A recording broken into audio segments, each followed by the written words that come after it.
మన జీవితంలో ప్రతి దానిని ప్రభావితం చేసే విషయం ఒకటి ఉంది. అన్నిటినీ అది స్వాధీనపరుచుకుంటుంది, అన్నిటినీ అది మార్చగలుగుతుంది, అన్నిటి మీద దానికి ఒక అధికారం ఉంది. అది ఏమిటి అనే ఒక విషయం మనం చూద్దాం. ఇక్కడ ఇశ్రాయేలీలు చేసిన మొట్టమొదటి యుద్ధాన్ని మనం చదువుకున్నాం. ఇశ్రాయేలీలు ఐగుప్తు బానిసత్వంలో నుండి బయటకు వస్తూ ప్రయాణం చేస్తుండగా అమాలేకీలు వచ్చి వాళ్లే వీళ్ళ మీద యుద్ధం చేశారు. వీళ్ళు ఎవరి మీద యుద్ధానికి వెళ్ళలేదు. ఎందుకు వెళ్ళలేదంటే వీళ్లకు ఆయుధాలు లేవు. వీళ్ళు అప్పటి వరకు కూడా బానిసలుగా ఉండేవాళ్ళు, కానీ ఒక స్వతంత్ర జనాంగంగా వాళ్ళు లేరు. ఆయుధాలు లేవు, సైన్యం లేదు, ధైర్యం లేదు, అనుభవం లేదు, అసలు దేశమే లేదు. దేనికోసం యుద్ధం చేయాలి? యుద్ధం చేయడానికి వాళ్ళకు ఒక దేశం కూడా లేదు. ఏమీ లేని పరిస్థితుల్లో వాళ్ళు ప్రయాణమే వెళ్తుండే వాళ్ళు వచ్చి వీళ్ళ మీద పడ్డారు. అమాలేకీలు వచ్చి వీళ్ళ మీద యుద్ధం చేశారు. యుద్ధం చేసినప్పుడు ఇది మొదటి యుద్ధం. వాళ్ళు చేసిన ఈ మొట్టమొదటి యుద్ధంలో దైవజనుడైన మోషే ద్వారా దేవుడు ఒక సూత్రము, సత్యము, జ్ఞానాన్ని బయలుపరిచారు. అది చరిత్ర అంతటికీ ఉపయోగపడే ఒక కార్యం. అది ఏమిటో ఒకటి మనం చూడబోతున్నాం. మోషే యెహోషువతో ఏమని చెప్పాడంటే, చూడండి రాయబడిన మాట 17వ అధ్యాయంలో మోషే యెహోషువతో ఈ మాట చెప్పాడు. ఏమంటున్నాడు చూడండి, 9వ వచనంలో మోషే యెహోషువని పిలిచి ఏమని చెప్పాడంటే, యెహోషువ నువ్వు ప్రజలను ఏర్పరచుకొని యుద్ధం చేయన్నాడు. యుద్ధానికి వాళ్ళు వచ్చారు, నువ్వు యుద్ధానికి వెళ్ళమని చెప్పాడు. అయితే నేను మాత్రం యుద్ధానికి రాను, నేను మాత్రం మీరు కోరినట్టుగా యుద్ధంలో నేను నిలబడని చెప్తున్నాను. నేను ఇంకొక పని చేస్తాను. ఏం చేస్తున్నాడు మోషే? నేను దేవుని కర్ర చేయబట్టుకొని నేను కొండ ఎక్కుతాను అన్నాడు. మాతో రావా అంటే మీతో నేను రానన్నాడు. మీరు వెళ్ళండి యుద్ధానికి, నేను కూడా యుద్ధానికి వస్తాను, కానీ మీరు చేసినట్టు నేను యుద్ధం చేయను, మీరు పాల్గొన్నట్టు నేను యుద్ధంలో పాల్గొను, మీకు విజయాన్ని నేను కలగజేయటానికి ఒక పని చేస్తానన్నాడు. ఇక్కడ మనం ఆలోచన చేసినట్లయితే 2 రకాలుగా యుద్ధం చేశారు ప్రభునందు ప్రియులారా. గ్రహించండి బాగా. అమాలేకీలు ఒకటే యుద్ధం. వాళ్ళకి ఏం తెలుసు అంటే కత్తులు, బాణాలు, రాళ్లు తీసుకొని అవతల వాళ్ళ మీద విసరటం. వాళ్ళకి తెలిసిన యుద్ధం అదే. ఇశ్రాయేలీలు మొదటి యుద్ధమే 2 రకాలుగా చేశారు. ఒకటే యుద్ధాన్ని 2 స్థలాల్లో చేశారు. వాళ్ళు చేసిన మొదటి యుద్ధం చేయడానికి అంతకుముందు అనుభవం లేదు, ఆయుధం లేదు, ఏమీ లేదు. ఏమీ లేకపోయినా ధైర్యంగా వెళ్ళారు. ఎందుకు వెళ్ళారు అంటే మోషే, అహరోను, హూరు, యెహోషువ వాస్తవానికి నలుగురు ఆ యుద్ధాన్ని ప్రభావితం చేసినట్టు మనకు కనబడుతుంది. అటువైపు లక్షల మంది ఉన్నారు, ఇటువైపు లక్షల మంది ఉన్నారు. ఇశ్రాయేలీలో పురుషులు 6 లక్షల మంది కాలు బలం అని ఉంది, మగోళ్ళు. అంటే వాళ్ళతో పాటుగా భార్యలు, పిల్లలు, ఇంటికి 4 వేసుకున్న 25 లక్షల మందికి తక్కువ లేకుండా ఉంటారు. 3-4 పిల్లలు, 2 భార్యలు, ఆ లెక్కలో చూసుకుంటే 40 లక్షల మంది ఉంటారు ఖచ్చితంగా. లక్షల మంది జీవితం నలుగురు ప్రభావితం చేశారు. ఇక్కడ మనం ఆలోచన చేసినట్లయితే కనబడే యుద్ధం ఒకటి, కనబడని యుద్ధం ఒకటి. చూడండి, యుద్ధం 2 ప్రాంతాల్లో 2 రకాలుగా చేశారు. ఒకటే యుద్ధం కానీ 2 స్థలాల్లో 2 రకాలుగా చేశారు. మోషే, అహరోను, హూర్లు ఒక దగ్గర, యెహోషువ సైన్యం అంతా ఒక దగ్గర. అమాలేకీయులు, యెహోషువలు అసలు యుద్ధ రంగం. కానీ అసలు యుద్ధ రంగంలో జరిగే దానిని తీర్మానం చేసే యుద్ధం ఇంకోటి జరుగుతుంది. యుద్ధాన్ని తీర్మానం చేసే యుద్ధం ఇంకోటి జరుగుతుంది. అంటే యుద్ధం కోసం యుద్ధం, కనబడే యుద్ధము, కనబడని యుద్ధం. ఈరోజు దైవజనుడైన మోషే దేవుని సన్నిధిలో ఉంటాడు కాబట్టి ఆయన అమాలేకీయులను చూసి భయపడలా. ఎందుకంటే దేవుణ్ణి చూసిన అనుభవం ఆయనకు ఉంది. దేవుడు, దూతలు, దేవుని శక్తి, ప్రభావం ఏమిటి, దేవుని మహిమ వాళ్ళతో ఉంది కాబట్టి మాకు సైన్యం లేదు, మాకు అనుభవం లేదు, మాకు బలం లేదు, బలగం లేదు అనుకోవాలా, భయపడలేదు అసలు. ఈయనైతే యుద్ధానికి వెళ్ళలేదు, కానీ యుద్ధం వచ్చినప్పుడు తగ్గలేదు మోషే. ప్రజలైతే భయపడి వెనక్కి వచ్చేవాళ్ళు, చేశారు కూడా. తర్వాత వాళ్ళు ప్రజలను చూసి భయపడ్డారు, కానీ మోషే భయపడలా. ఎందుకంటే ఎప్పుడు దేవుని సన్నిధిలో ఉండేవాడు, దేవుని మహిమను చూడగలిగేవాడు, దేవుని స్వరాన్ని వింటుండేవాడు, దేవునితో పాటు నడిచేవాడు. యెహోషువ కూడా భయపడలా. ఎందుకంటే యెహోషువ దేవుని సన్నిధి ప్రత్యక్షంగా మోషే అనుభవించినట్టు అనుభవించకపోయినా మోషేతో పాటు ఉండేవాడు. మోషే కొండ మీద ఉంటే దేవునితో, యెహోషువ మోషేతో ఉండేవాడు. సో మోషేతో దేవుడు ఎలా తోడుంటాడో యెహోషువకు తెలుసు. మోషేకి దేవుడు తనతో తోడు ఎలా ఉంటాడో మోషేకి తెలుసు. యెహోషువ మోషేని చూస్తున్నాడు, మోషే దేవుని చూస్తున్నాడు, ప్రజలందరూ వీళ్ళని చూస్తున్నారు. అమాలేకీలు ప్రజలను చూస్తున్నారు, వాళ్ళ ఆయుధాలు చూసుకుంటున్నారు. 2 రకాలుగా యుద్ధం వాళ్ళు చేసినట్టు మనం చూస్తున్నాం ప్రభునందు ప్రియులారా. ఇక్కడ వాస్తవానికి 2 రకాల యుద్ధాలు అయినప్పటికీ ఒక్కడే వ్యక్తి యుద్ధాన్ని ప్రభావితం చేశాడు. చూడండి అక్కడ ఎలా జరిగిందంటే 10వ వచనం చూడండి. 10-11లో భలే ఆశ్చర్యకరమైన ఒక కార్యం అక్కడ కనపడుతుంది.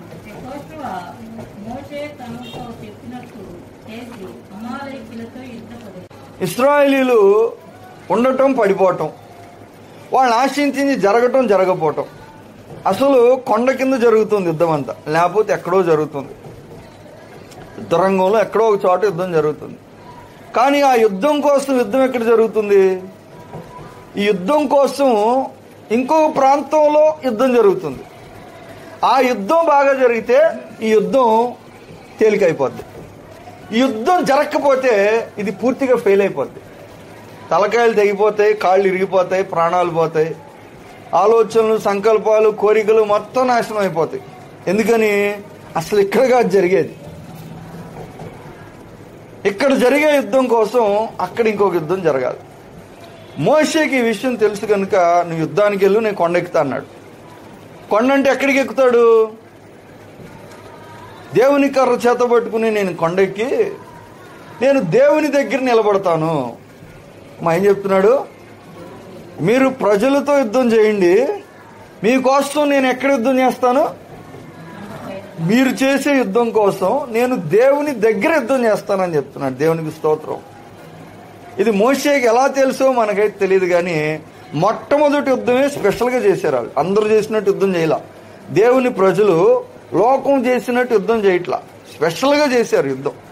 స్పెషల్గా మోషే కర్ర తీసుకొని ఆయన దేవుని నామానికి మహిమ కలుగును గాక యుద్ధం అనేది చేయటం మనం చూస్తున్నాం ప్రభునందు ప్రియులారా.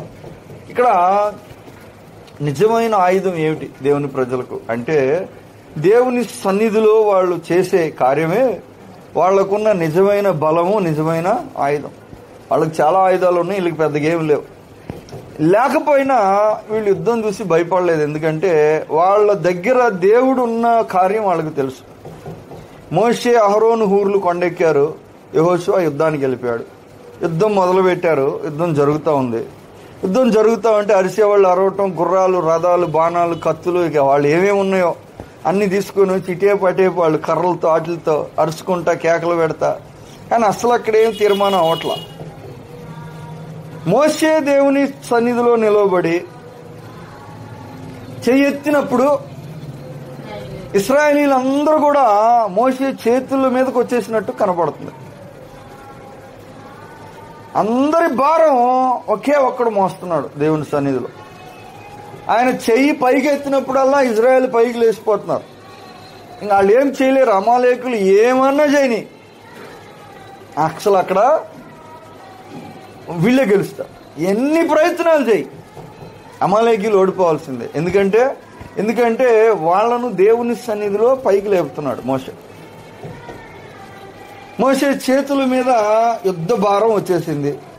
మోషే చేతుల ద్వారా యుద్ధం తీర్మానం జరుగుతుంది. మోషే ద్వారా యుద్ధం జరుగుతుంది. ఎలా జరుగుతుంది? పోతుంది అదే పొద్దు. యుద్ధం ఎలా జరుగుతుందంట? మోషే ద్వారా యుద్ధం జరుగుతుంది. వాళ్ళేమో ఆయుధాలు, ఆ సామాగ్రితో యుద్ధం చేస్తున్నారు. దేవుడేమో తన దైవజనుని ద్వారా యుద్ధాన్ని చేస్తున్నాడు. మోషే చేయెత్తుతాడు, యుద్ధం ఇశ్రాయేలీలు గెలిచిపోతారు. అయితే మోషే చేసే యుద్ధం ఏంటంటే, ఇప్పుడు అర్థమైంది కదా, ఇది సెట్టింగ్. 2 స్థలాల్లో 2 ప్రాంతాల్లో ఒక్క యుద్ధం చేశారు.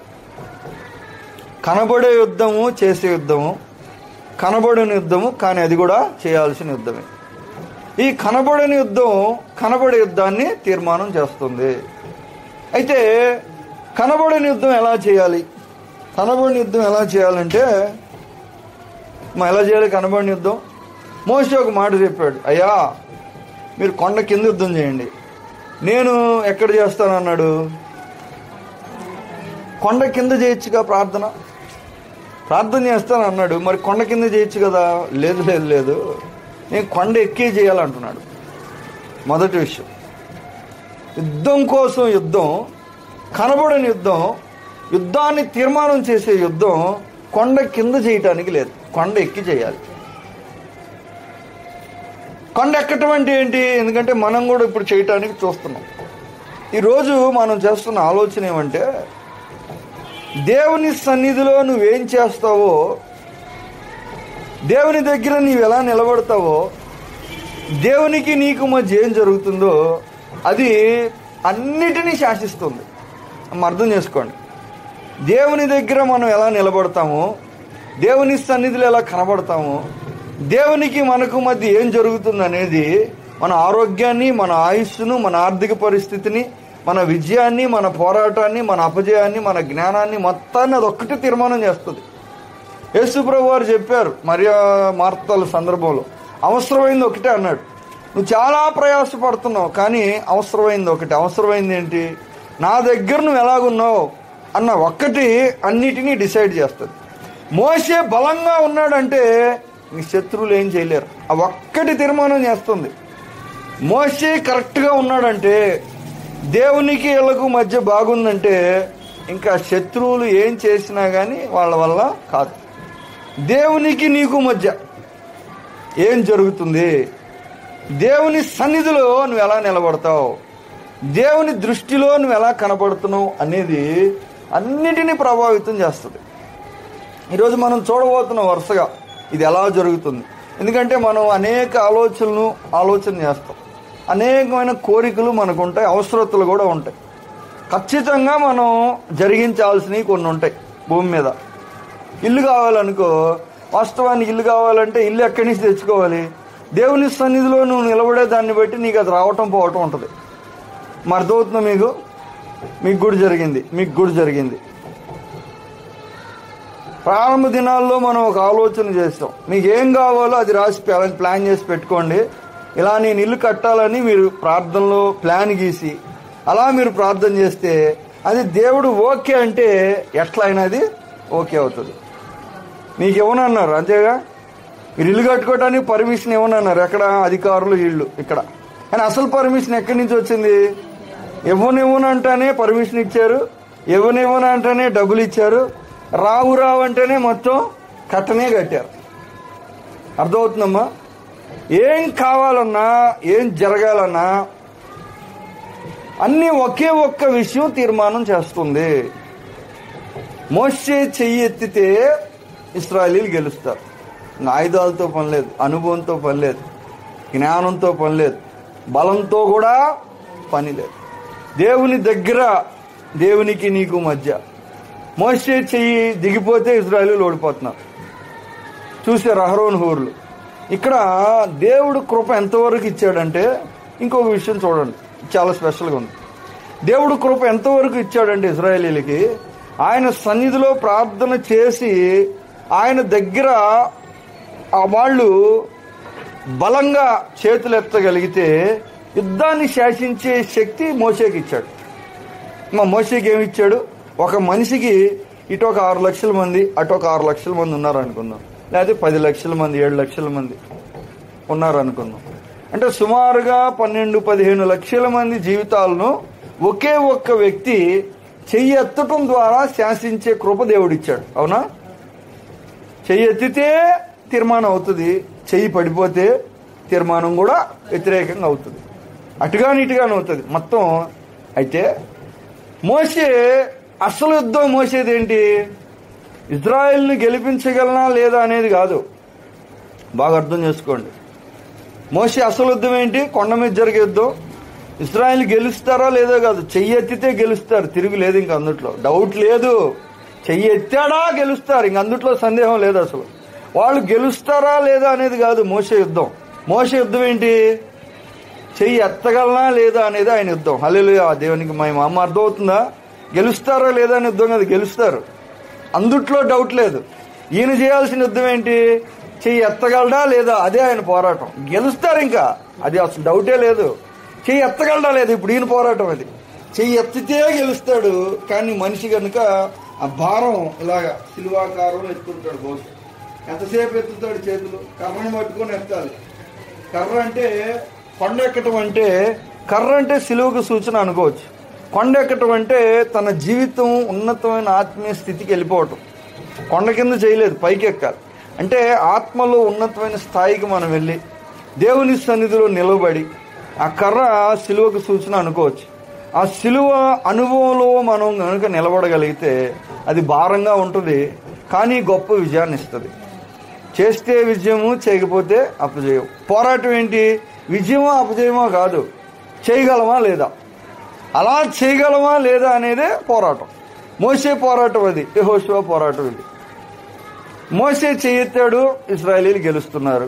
కొంచెం సేపు అయ్యాక చేతులు పడిపోతుంది. చేతులు పడిపోతే ఏం జరుగుతుంది? దేవుడికి తెలీదా మోషే పాపం మనిషి అని, మోషే బలహీనుడని?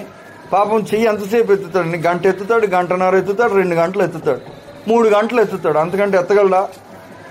మరి చెయ్యి పడిపోతుంది అని దేవుడు జాలిపడి ఎందుకు విజయం ఇవ్వలేదు?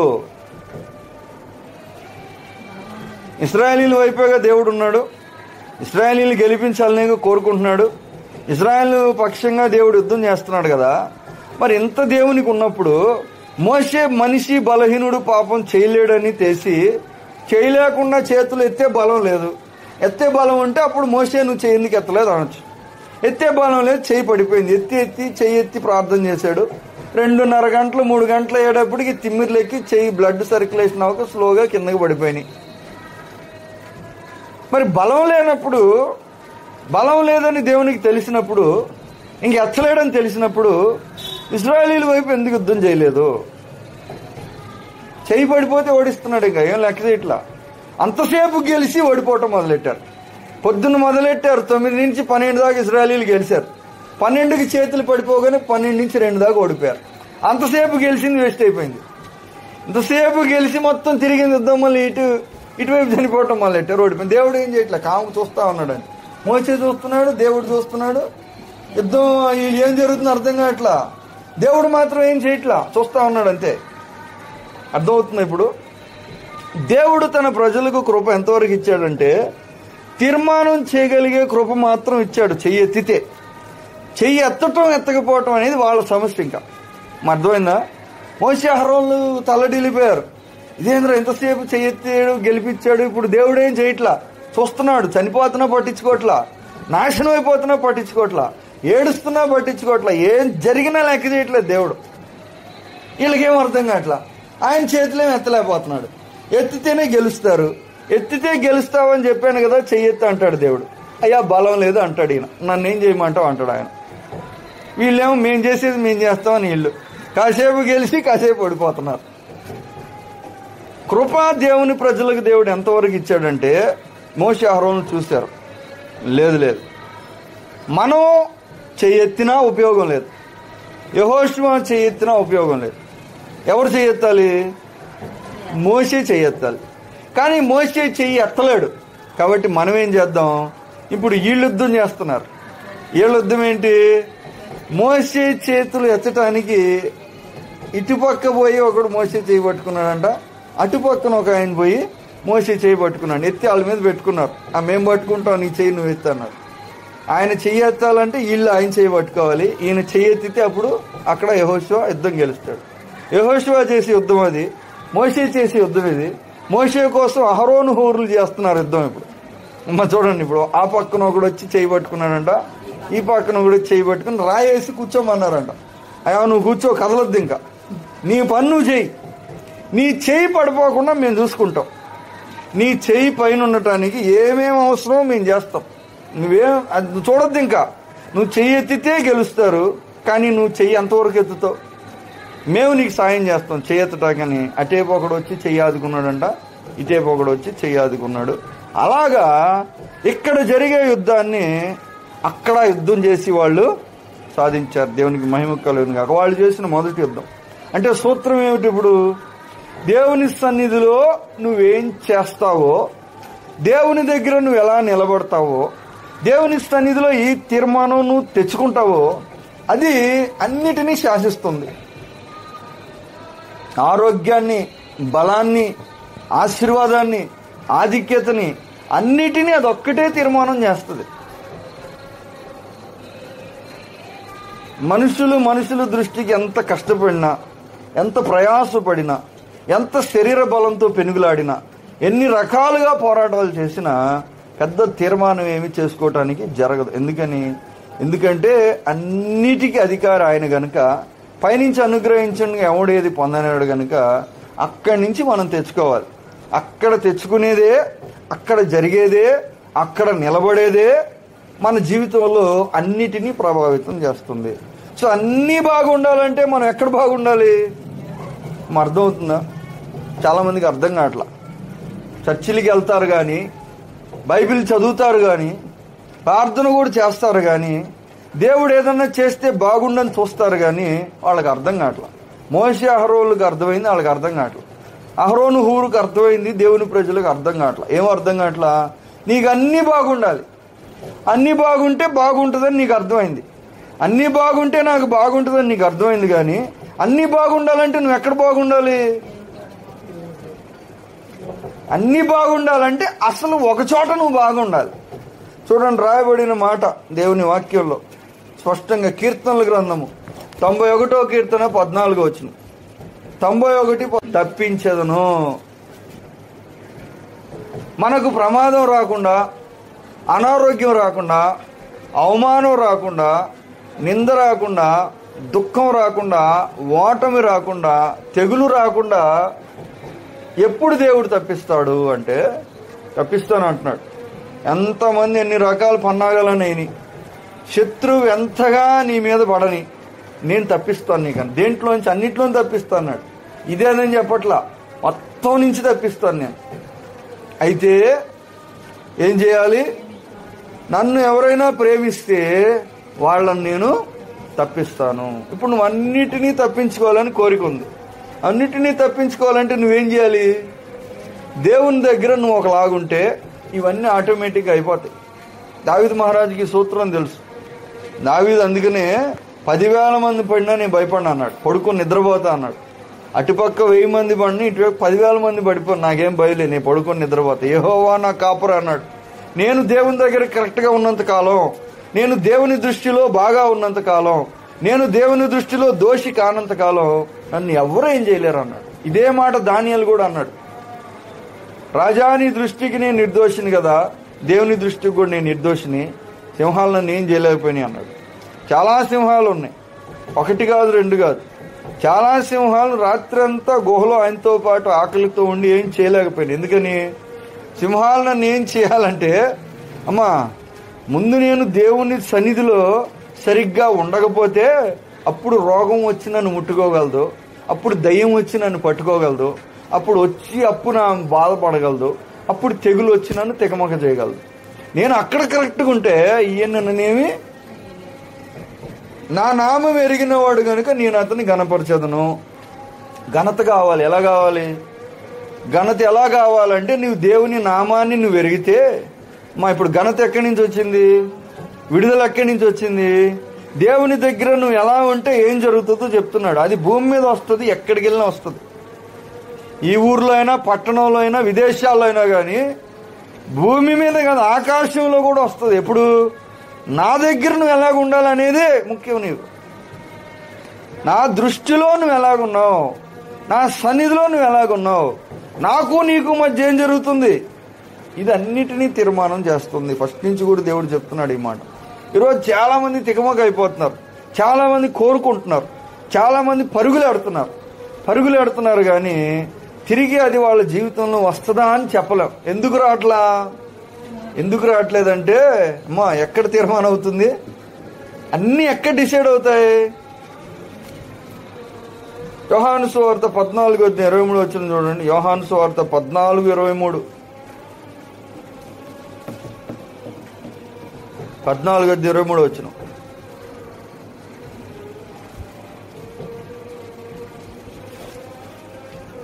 యేసు ఒకడు నన్ను ప్రేమించిన యెడల వాడు నా మాట గైకొను.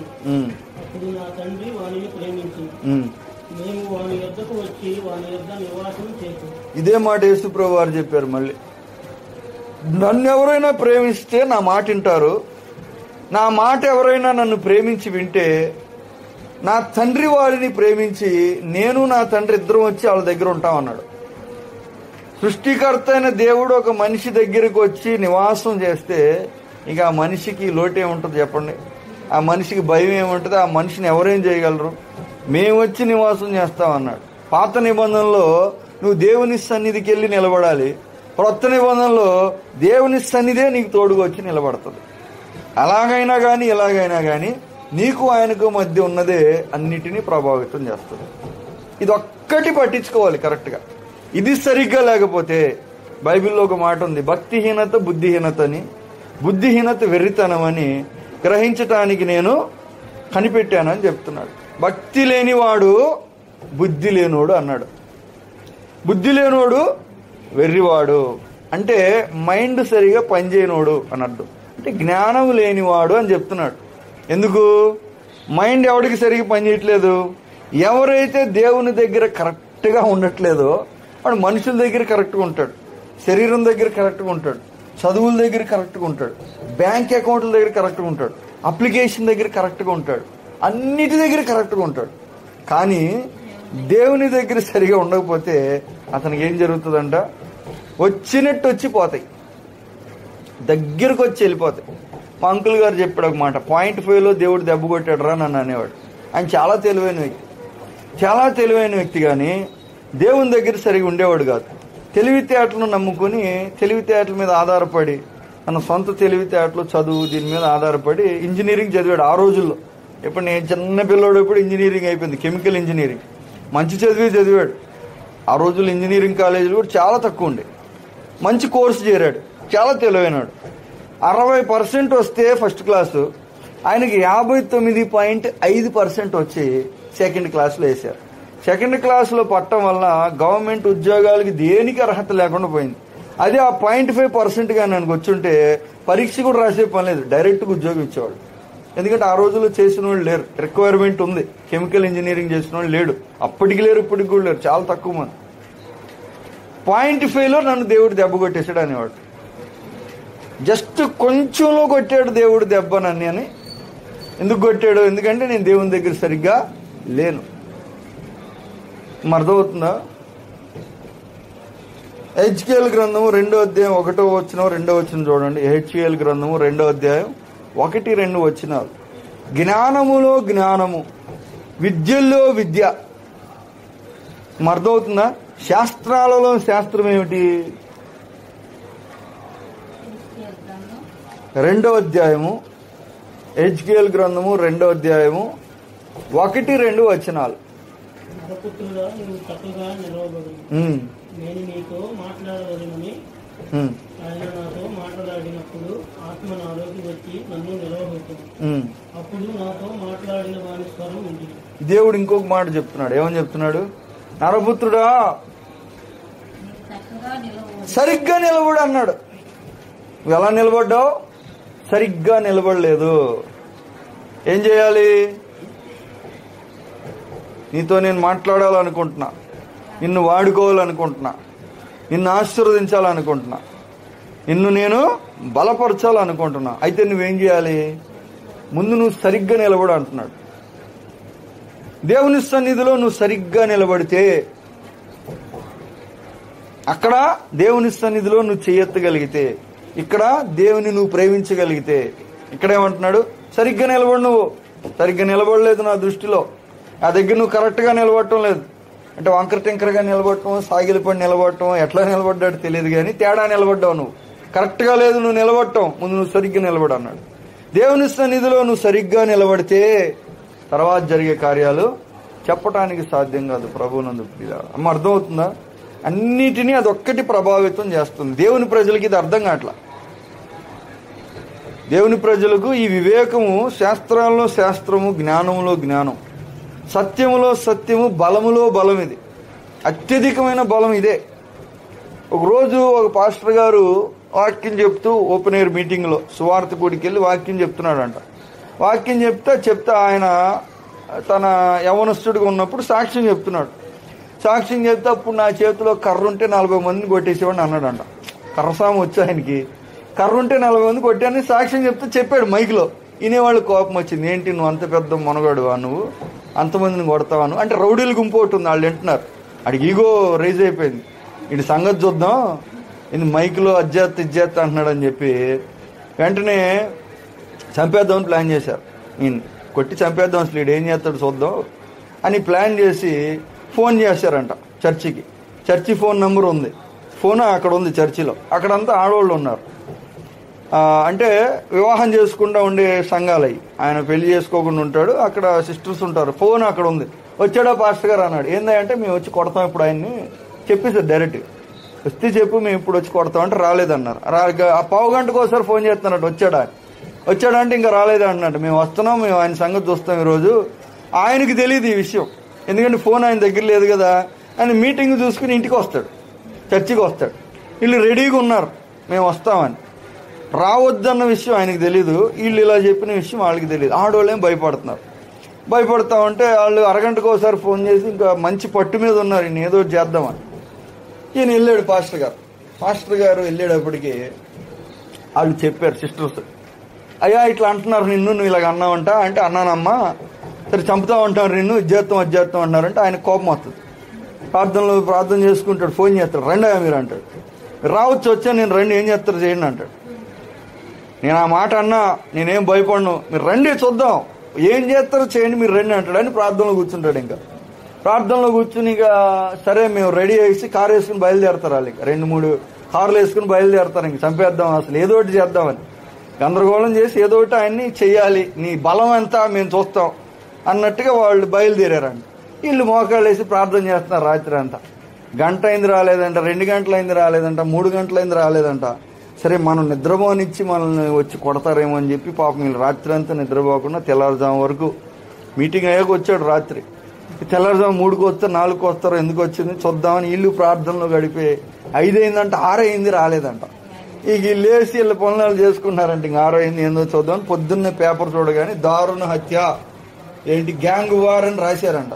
వీళ్ళు కార్లు వేసుకుని బయలుదేరి చంపడానికి వస్తుంటే ఆపోజిట్ గ్యాంగోడు మధ్యలో దారి కాసి మొత్తం కొట్టిపాడేశారంట. అర్థమవుతుందా? చంపడానికి వీళ్ళు బయలుదేరితే ఆపోజిట్ గ్యాంగోడు కాసుకొని ఉన్నాడు వీళ్ళ కోసం. మొత్తం ట్రాప్ చేసి మొత్తాన్ని నరికిపడేశారంట. ఒక్కడు కూడా బతకలేదు. బలంలో బలం ఇప్పుడు ఏంటి? ఖండ బలం కాదు, ఆయుధాల బలం కాదు, అది బలమే. కానీ బలాన్ని మించిన బలం ఒకటి ఉంది. బలం కంటే బలం శాస్త్రంలో శాస్త్రం ఇది, జ్ఞానంలో జ్ఞానం ఇది. చాలా జ్ఞానం నేర్చుకోవడానికి కష్టపడి మనం ట్రై చేస్తాం, పుస్తకాలు చదువుతాం, కాలేజీలకు వెళ్తాం, చాలా ఎన్నో రకాలుగా పరీక్షలు చేస్తాం, ప్రయత్నాలు చేస్తాం. కానీ వాటిని మించిన జ్ఞానం ఒకటి ఉంది. ఏంటది? దేవుని దగ్గర నువ్వు ఎలా నిలబడాలి, దేవుని దగ్గర నువ్వు ఎలా నువ్వు ప్రవర్తించాలి, దేవునితో నువ్వు ఎలాంటి సంబంధం కలిగి ఉండాలి.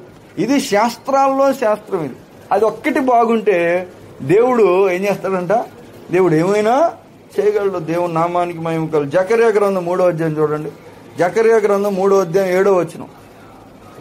మేము చాలాసార్లు చెప్తుంటాం సంఘానికి, మేము కూడా చాలాసార్లు చదువుతుంటాం సేవకులు, కానీ సంఘము పట్టించుకోరు, పాస్టర్లు కూడా పెద్దగా ఈ విషయాన్ని చేయటానికి. జకర్యా 3:7 సైన్యములకు అధిపతి యెహోవా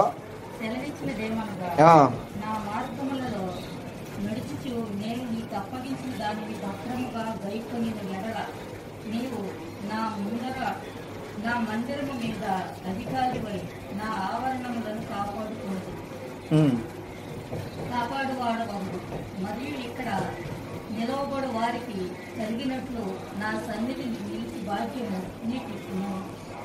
నా మార్గములలో నడుచుచు నేను నీకు అప్పగించిన దానిని భద్రముగా చేసిన ఎడలా నువ్వేమవుతావో దేవుడు చెప్తున్నాడు. అమ్మా ఏం చెప్తున్నాడు వినండి బాగా. నువ్వేమవుతావు చెప్పాడు. ఏమవుతావు? నువ్వు చాలా పెద్దోడు అవుతావు. ఎప్పుడు అవుతావు? నా మార్గంలో నాకు నీకు కరెక్ట్గా చూసుకో అని చెప్తున్నాడు. నా మార్గంలో నీవు నడుస్తూ నేను అప్పగించిన దాన్ని నువ్వు జాగ్రత్తగా చేస్తే నువ్వు ఇలాగవుతావు అన్నాడు. ఇంకో భాగ్యం నీకు ఇస్తా అన్నాడు. అది కూడా నేను ఇస్తా. అది ఎలాగిస్తా? అది నా సమస్య, నేను ఎలాగైనా ఇస్తా. అది నీ సమస్య కాదు. నువ్వు చేయాల్సింది ఏంటి? నాకు నీకు మధ్య ఎలాగ ఉండాలో అది జాగ్రత్తగా చూసుకో నువ్వు. ఇవన్నీ నీకు ఆటోమేటిక్గా వస్తాయి. యెహోషువతో మోషే చెప్పాడు, ఈ ధర్మశాస్త్రం రాత్రి పగలు నువ్వు చదువు అన్నాడు. దీని ప్రకారం నువ్వు చెయ్యి, చేస్తే నీ ఎదుట ఎవడు నిలవలేడు అన్నాడు. నిజంగానే యెహోషువ ఒక్క యుద్ధం కూడా ఓడిపోవాలి. యెహోషువకి ఎదుట ఒక మనిషి వచ్చి నిలబడలేడు. ఇలాగ ఆయన ముఖంలో ముఖం పెట్టి చూడటానికి లేదు. అసలు వంగాల్సింది ఎవడైనా యెహోషువ ముందు. ఆ పవర్ ఇచ్చాడు దేవుడు యెహోషువకి. అయితే అది ఆయనలో ఉండాలి అంటే ఈయన దేవుని దగ్గర కరెక్ట్గా ఉండాలి.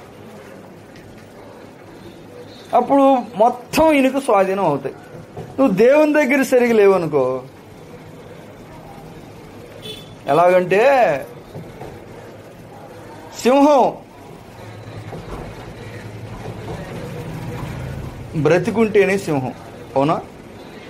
చనిపోయిందనుకో కుక్క కూడా దానికి భయపడదు, ఎలక కూడా భయపడదు. ఎందుకని?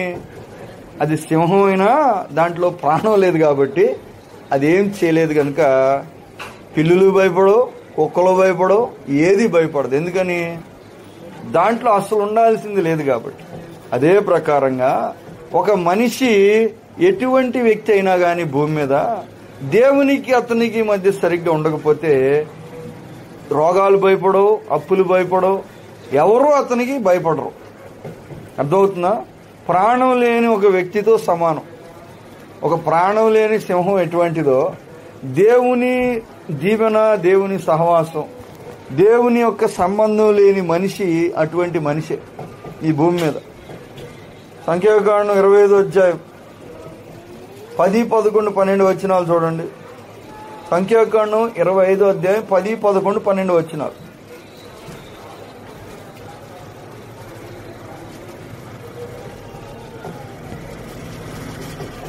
ఇరవై 10, 11, 12 వచనాలు. ఎందుకు? నేను ఓరవలేదాన్ని ఇతను ఓరలేకపోయాడు కాబట్టి, నాకేది నచ్చదో అది అతనికి నచ్చకుండా నేను తట్టుకోలేని దాన్ని అతను కూడా తట్టుకోలేక దానిని తీయటానికి ప్రయత్నం చేశాడు కాబట్టి ఫినెహాసుతో మాట చెప్పన్నాడు. నేను ఓరవలేని దాన్ని అతను ఓరవలేదు కాబట్టి అతను ఏం చేస్తాను నేను? అమ్మ ఎందుకు వచ్చింది ఇప్పుడు ఘనత? యాజకత్వం ఇచ్చాడు, ప్రధాన యాజకత్వం ఇచ్చాడు. అంటే దేవుని అతి పరిశుద్ధ స్థలంలోనికి అడుగుపెట్టి ప్రాణాలతో మరలా బయటికి రాగలిగిన ఒకే ఒక వ్యక్తి అతను. మిగతా ఎవరు వెళ్ళినా కానీ చనిపోతారు, ఎవరు వెళ్ళినా కానీ బ్రతకటానికి లేదు, చనిపోతారు. ఈయన ఒక్కడెళ్ళి బతికి తిరిగి వస్తాడు. ఆయన కరెక్ట్గా ఉంటే దేశం దీవింపబడుతుంది కనుక దేశంలో నెంబర్ 1 పొజిషన్ ఇచ్చాడు. ఎందుకు ఇచ్చాడు దేశంలో నెంబర్ 1 పొజిషను? బైబిల్ బాగా చదివాడు కాబట్టి ఇవ్వాల. జ్ఞానము, జ్ఞాపక శక్తి ఉంది, మొత్తం కంటలు పెట్టి ధర్మశాస్త్రం బాగా చెప్పగలడు కాబట్టి అతనికి ఇవ్వ అంటలా. ఏమంటున్నాడు? నేను ఓరవలేని దాన్ని అతను ఓరవట్లేదు. అంటే నాకేది ఇష్టంగా లేదో అతనికి కూడా అది ఇష్టం లేదు. నేను ఏది పాపము తప్పు అని నేను అసహించుకుంటున్నాను, అతను కూడా అదే అసహించుకుంటున్నాడు. కాబట్టి నా దగ్గర అలా ఉన్నాడు కాబట్టి మొత్తం ఇచ్చే అన్నాడు. తీసే, ఆడిని తీసే, పక్కన తీసే, ఈయన తీసే అన్నాడు. ఈయన నిలబెట్ట అన్నాడు. ఎక్కడి నుంచి వచ్చినాయి ఇవన్నీ? మత్తయి సువార్త 19వ అధ్యాయం 28వ వచనం చూడండి.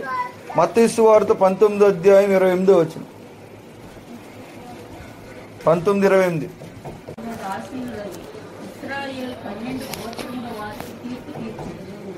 ఇశ్రాయేలు 12 గోత్రముల వారికి మీరు తీర్పు తీరుస్తారు అంటున్నాడు.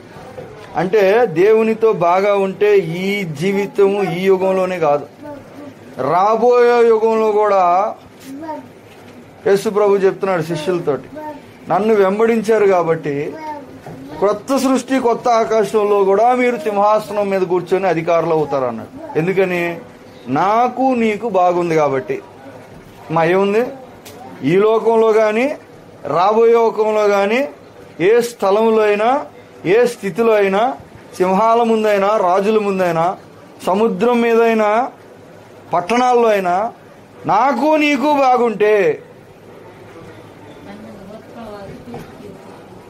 రాబోయే యుగంలో కూడా నీకు బాగుంటుంది. ఎప్పుడు? దేవుని దగ్గర నువ్వు బాగున్నప్పుడు. దేవుని సన్నిధిలో నువ్వు సరిగ్గా నిలబడాలి, కనపడాలి. దేవుని సన్నిధిని నువ్వు వెతకాలి, బతిమలాడాలి. దేవుని సంతోషపరచడానికి ప్రయత్నం చేయాలి. అప్పుడు నీకు కలుగుతాయి ఇవన్నీ. ఆ ఒక్కటి ఇప్పుడు మోషే గనుక చెయ్యి ఎత్తకపోతే ఇశ్రాయేలీయులు ఏమయ్యేవాళ్ళు? మోషే దేవుని సన్నిధిలో సరిగ్గా నిలబడి ఉండకపోతే, మోషే దేవుని దగ్గర చేయాల్సిన పని చేసి ఉండకపోతే ఇశ్రాయేలీయుల పరిస్థితి ఏంటి? ఓడిపోయేవాళ్ళు. దేవుడు బాధపడేవాడు వాళ్ళు ఓడిపోయినందుకు? ప్రశ్నేనండి బాగా. వాళ్ళు ఓడిపోయినందుకు దేవుడు బాధపడేవాడా? ఎందుకని? ఆయన ప్రజలే కదా, పాపం ఆయన కోసమే కదా వచ్చింది. మరి ఆయనే గడిపించింది. మరి ఆయన నడవమన్న మార్గంలో నడుస్తున్నారు కదా. మరి వాళ్ళు ఓడిపోయి చనిపోతే దేవుడు ఎందుకు బాధపడ్డు? బాధపడినా గానీ దాన్ని అయితే ఆపడం. బాధపడొచ్చు కానీ విజయం మాత్రం ఇచ్చేవాడు కాదు కదా. ఎందుకని? ఎందుకంటే దేవుడిచ్చిన కృపను వాళ్ళు వాడుకోలేదు కాబట్టి. దేవుడిచ్చిన అవకాశాన్ని వాళ్ళు దుర్వినియోగం చేసుకుండా, దేవుడు నా సన్నిధిలో వచ్చి నువ్వు నిలబడితే నీకు విజయం ఇస్తానని చెప్పినప్పుడు నువ్వేం చేయాలి? నువ్వు పోయి నిలబడాలి. చెప్పాడు ఇర్మియాతోటి, నాకు మొరపెట్టుము నీకు ఉత్తరం ఇచ్చేదును. నీవు గ్రహించలేని గూఢమైన సంగతులు నేను తెలియజేస్తా అన్నాడు. మర్మమైన సంగతులు నేను చెప్తాను నీకు. నువ్వేం చేయాలి? మొరపెడితే నీకు చెప్తాను అన్నప్పుడు నువ్వేం చేయాలి? మొరపెట్టలేకపోతున్నా ప్రభు, నాకు గొంతు పోతుంది, నాకు నడుము పడిపోతుంది, నాకు తలనొప్పికి వచ్చేసి నాకు అసలు తట్టుకోలేకపోతున్నాయి, చేయలేకపోతున్నానంటే నువ్వు చూసుకోవాలి. అవన్నీ కృప ఎంతవరకు ఇచ్చాడు? చెయ్యి ఎత్తితే గెలిపించేదాకా ఇచ్చాడు. నీ యుద్ధం ఏమిటి? ఎత్తగలవా లేదా అనేది ఇప్పుడు నీ యుద్ధం. దానికి ఎవరు సాయం కావాలి? అహరోను హూరులు సాయం కావాలి. వాళ్ళ సాయం తీసుకో. నువ్వు మాత్రం చెయ్యి ఎత్తితేనే నేను చేయగలిగింది చేశాను ప్రభు, తర్వాత ఇక నా స్థాయికి మించిందంటే దేవుడు కూడా నేను ఇచ్చే అవకాశం ఇచ్చాను. మరి నేను కూడా అర్థమవుతుంది. ఇప్పుడు ప్రాబ్లం ఏంటి? చాలా సాకులు చెప్తారన్నమాట, చాలా కారణాలు చెప్తారు, ఎన్నో రకాలుగా అవకాశాన్ని పోగొట్టుకుంటారు. చెయ్యి ఎత్తితే గెలుస్తావంటే ఎత్తితే అయిపోయేదానికి, నన్ను అడుగు నీకు ఉత్తరం ఇస్తానంటే అడగటానికి, నా సన్నిధిలో కరెక్ట్గా నిలబడమంటే నిలబడేదానికి మా ప్రజలు ఏం చేస్తున్నారు? శరీరం పోరాడుతుంది అంటారు. మరి శరీరం పోరాడితే అహరోను ఊరు సాయం తెచ్చుకోవాలి, అంతేగా. ఇశ్రాయేలీయుల యుద్ధం యెహోషువ మీద పెట్టారు, మోషే మీద. మోషే తన యుద్ధం అహరోను హూరుల మీద పెట్టాడు. ఇవన్నీ జరిగినప్పుడు దేవుని కార్యము ప్రత్యేకమైన రీతిలో యుద్ధం చేయాలి. అర్థమవుతుందా మీకు? అన్నగారు సైన్యాన్ని తీసుకుని వస్తున్నాడు యాకోబుని చంపటానికి 400 మందితోటి. ఏసావు మోసం చేసి వెళ్ళిపోయాడు, తిరిగి వచ్చాడు. కాసుకోని ఉన్నాడు అన్నగారు, ఎప్పుడు వస్తాడో చంపేద్దామని. అడిగేవాళ్ళు లేడు, అప్పుడు తప్పు కూడా పట్టేవాళ్ళు లేరు. యాకోబు యుద్ధం ఎక్కడ చేశాడు తెలుసుగా మీకు? ఎక్కడ చేశాడు యుద్ధం? దేవుని దగ్గర నువ్వు ఎలా ఉంటావు అనేది అన్నిటినీ తీర్మానం చేస్తుంది. చంపటానికి బయలుదేరాడు అన్న, కానీ దగ్గరికి వచ్చాక నిబంధన చేసుకుని కౌగిలించుకొని ముద్దు పెట్టుకొని నువ్వు ఉండరా నేను వెళ్ళిపోతానని వెళ్ళిపోయాడు. ఒకటి చేయబోయి ఒకటి చేశాడు. ఎందుకని? అదే దేవుని సన్నిధిలో ఆయన సరిగ్గా నిలబడి ఉండకపోతే అర్థమవుతుందా మీకు? నా జీవితంలో కష్టాలు ఎదురవుతున్నాయండి, శ్రమలు ఎదురవుతున్నాయి, ఓటమి ఎదురవుతుంది, అనారోగ్యం కూడా పట్టుకుని వదిలిపెట్టట్లేదు, ఆ తర్వాత చికాకుగా ఉంది. ఇవన్నీ ఎందుకు వస్తున్నాయి? పోవాలి. పోయే మార్గం లేదా? పోయే మార్గం ఉంది. పోయే మార్గం ఏమిటి? ప్రకటన గ్రంథం 2వ అధ్యాయం తీయండి ఒకసారి. ప్రకటన గ్రంథం 2వ అధ్యాయం. మా జ్ఞానములో జ్ఞానము, శాస్త్రములో శాస్త్రము, విద్యలో విద్య, బలములో బలం ఏంటి చెప్పండి?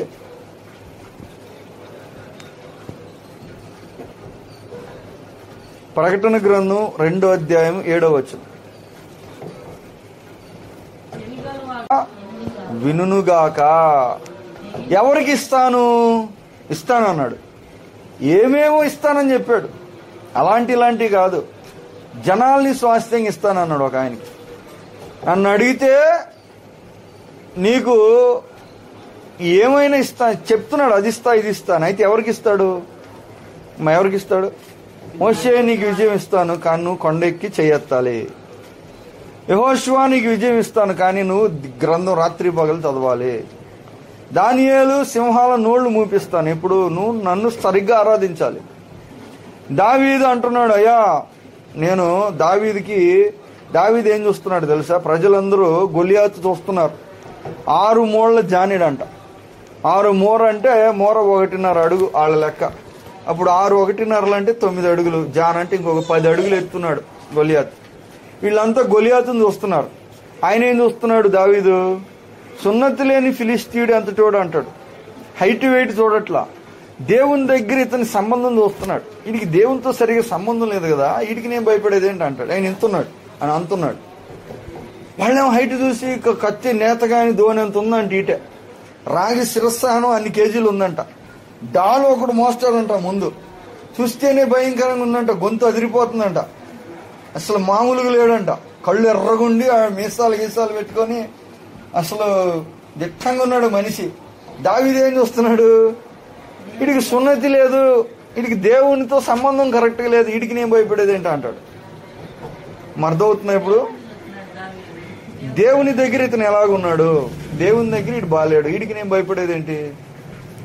ఎంత పెద్దోడైనా అవ్వచ్చు, నా ముందు చిన్నోడు. ఎందుకంటే బలంలో బలం అసలు ఇది కాదు. మీద పరిగెత్తుకుంటూ వెళ్ళాడు దావీదు, చంపనే చంపాడు. అర్థమవుతుందా? నిజమైన బలం ఏమిటి? నిజమైన విద్య ఏమిటి? నిజమైన జ్ఞానం ఏమిటి? ఏది నిజమైన ఒక అవసరత మనిషికి? దేవుని దగ్గర మనం నిలబడటం, దేవుని దగ్గర మనం కనబడటం, దేవునితో సహవాసం సరిగా పెట్టుకోవటం, దేవుని సంతోషపరచటం కనుక మనం చేస్తుంటే మన జీవితంలో ఆటోమేటిక్గా అన్ని కూడా వస్తాయి. సాతానికి ఈ విషయం తెలుసు కనుక ఆ ఒక్క పని చేయనీయకుండా ఎన్నో ఆటంకాలు కలుగజేస్తాడు. రకరకాలైన ఆటంకాలు, రకరకాలైన శోధనలు, అంతరంగంలోని కొన్ని, బయట నుంచి కొన్ని, మనుషుల నుంచి కొన్ని, ప్రకృతి నుంచి కొన్ని, డైరెక్ట్గా సాతాను కూడా వచ్చి కొన్నిసార్లు మనిషిని ఫైనల్గా ఏం చేయాలి? దేవుని దగ్గర నువ్వు బాగా లేకుండా ఉండేలాగా చేయగలిగితే నువ్వు ఏం చేయలేవు. నీకేమీ రాదు భూమి మీద. సాతాను ఇచ్చింది తప్ప నీకేమీ రాదు. అర్థమవుతుందా? సాతానికి ఈ విషయం తెలుసు. దేవుని దగ్గర వీళ్ళు కానీ సరిగా ఉండకపోతే నా కంట్రోల్లో ఉంటారు వీళ్ళు. దేవుని దగ్గర కనుక వీళ్ళు బాగుంటే నేను వీళ్ళ కంట్రోల్లోకి వెళ్ళిపోతాను. సో ఈరోజు దేవుని ప్రేమను బట్టి మరలా చెప్పాడు, జయించు వానికి ఇది ఇస్తా, మన్నా ఇస్తాను, పరదేశంలో జీవజలాన్ని తాగేది ఇస్తాను, అది ఇస్తాను, ఇది ఇస్తాను అంటున్నాడు. అయితే అన్నిటికీ ఒకే విషయం ఏంటది?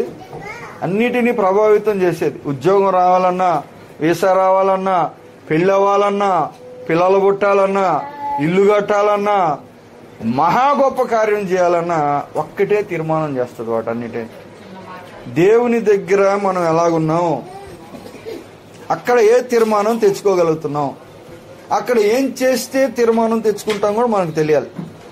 మోషే ఎక్కాడు కానీ చేయెత్తలేదనుకో, కొండ ఎక్కకపోయినా, కొండ ఎక్కి చేయెత్తకపోయినా ఆయన సాధించలేకపోయేవాడు. దేవుని దగ్గర మనం తెచ్చుకోవాలి. దేవుని దగ్గర ఏం చేస్తే తెచ్చుకుంటావు.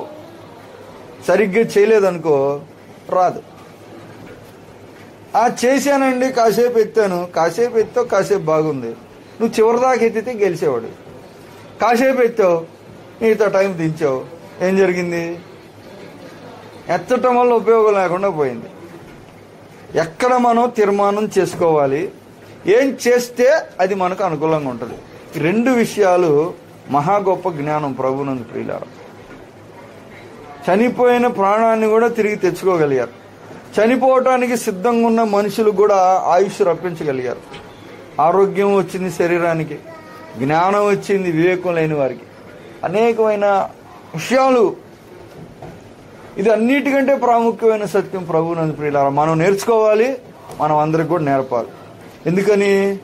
వాళ్ళకి ఈ లోకంలో ఆశీర్వాదం కావాలి, వాళ్ళకి ఈ లోకంలో ఆధిక్యత కావాలి, వాళ్ళకి ఈ లోకంలో ఆరోగ్యం కావాలి, వాళ్ళకి ఈ లోకంలో సంతోషం కావాలి, మనకి కావాలి, అందరికి కావాలి, అన్నీ కావాలి. కానీ ఏం చేస్తే వస్తాయో తెలియకపోతే నీ కోరికను బట్టి జరుగుతుందా? జరగదు కదా.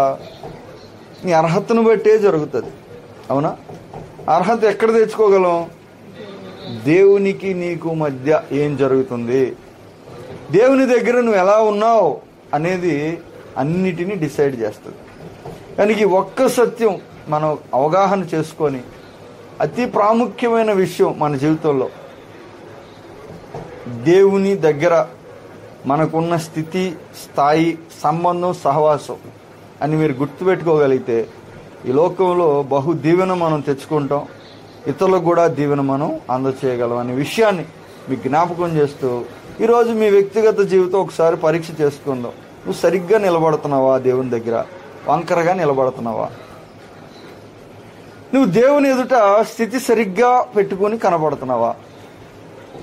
నువ్వు దేవుని సన్నిధికి ఎక్కి అక్కడ తీర్మానం తీసుకోవటానికి ఆలోచన కలిగి ఉందా?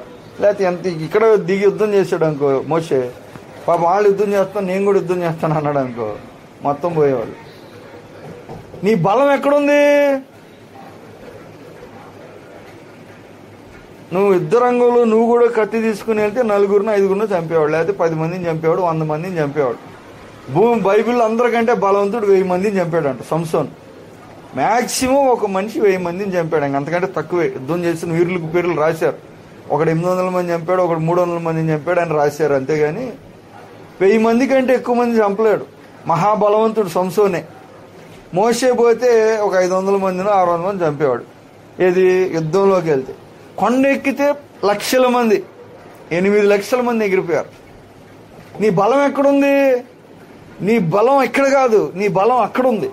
నీ బలం ఒక చోట ఉంటే, నువ్వు ఒక చోట ఉంటే, నువ్వు సంతకం ఒక చోట పెట్టించుకోమంటే నువ్వు ఒక చోట పోయి అప్లికేషన్ పెడితే మరి ఫెయిల్ అవ్వక ఏమవుతాం? ఎవరు తప్పు?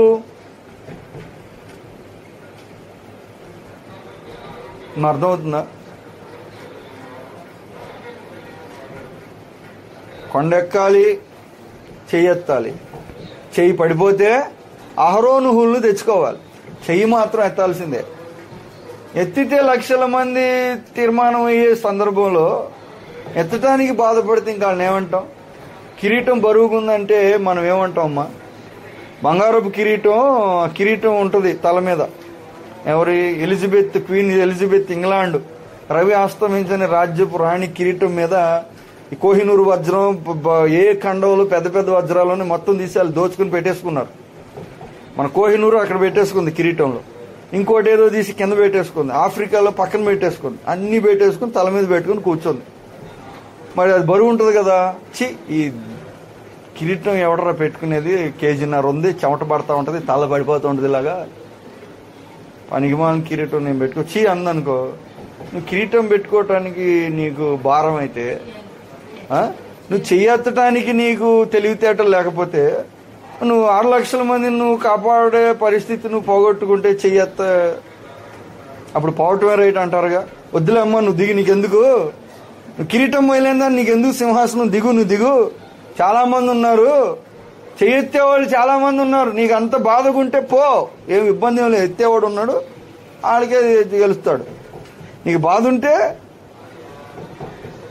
అంతేగా. అందుకే చెయ్యి పడిపోతే దేవుడే మాట్లాడలా, చూస్తా ఉన్నాడు అంతే. పడిపోతున్నారు, చూస్తున్నాడు అంతే. ఎందుకని? ఇచ్చిన అవకాశం మీరు వాడుకోండి. మనం ఏం చేస్తాం? దేవుడు ఎంత అవకాశం ఇచ్చినా ఇంకా కొద్దిగా బేరం ఆడుతాం, చూసేవా?